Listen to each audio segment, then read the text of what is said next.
नमस्कार मैत्रिणींनो, आज आपण बनवणार आहोत नवीन रेसिपी जी तुम्ही कधी बनवली नसेल किंवा बनवली असेल तर चला, बनवली असेल तर मला कमेंट करून नक्की सांगा।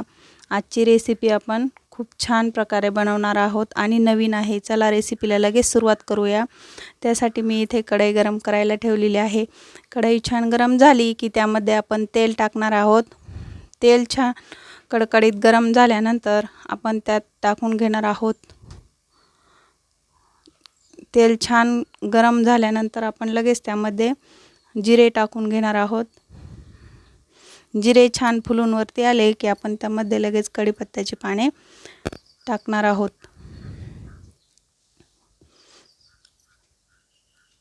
कढीपत्त्याची पाने छान तडतडली की त्यामध्ये लगेच आपण कांदा टाकणार आहोत। कांदा छान मंद आचेवर गुलाबी रंग येईपर्यंत आपल्याला परतून घ्यायचा आहे।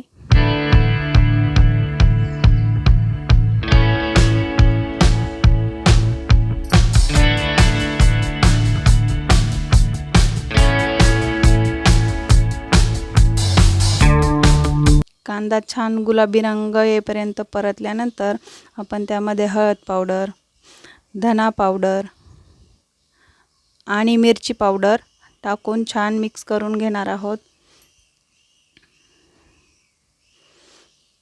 छान मिक्स झाल्याच्या नंतर आपण त्यामध्ये बारीक कट करून घेतलेली मिरची टाकणार आहोत।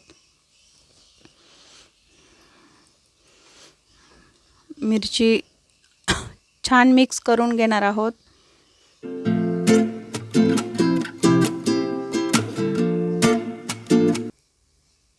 त्यानंतर चवीपुरते मीठ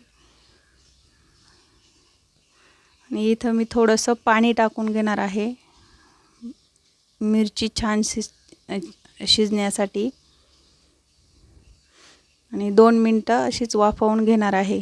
2 मिनिटानंतर मी झाकण काढल्याच्या नंतर यामध्ये लगेच साखर टाकून घेतलेली आहे। छान मिक्स करून घेऊया। छान मिक्स झाल्याच्या नंतर आपण त्यामध्ये टाकणार आहोत 1 वाटी दही घेतलेला आहे मी इथं।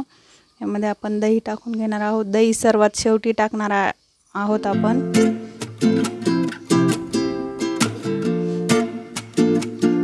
या प्रकारे मिक्स करून घेणार आहोत आणि कमी गॅसवर पुन्हा आपण 2 मिनिटांसाठी झाकण ठेवून याला छान वाफवून घेणार आहोत। बघू शकता तुम्ही छान तवा सुटलेला आहे। झाकण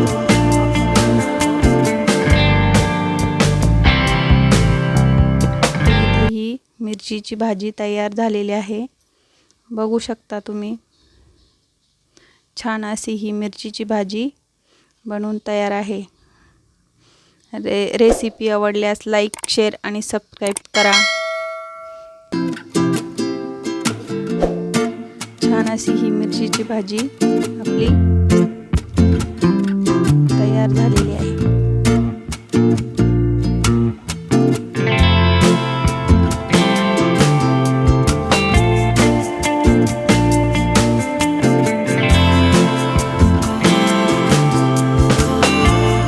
भेटूया अशाच एका नवीन रेसिपीमध्ये। तोपर्यंत धन्यवाद।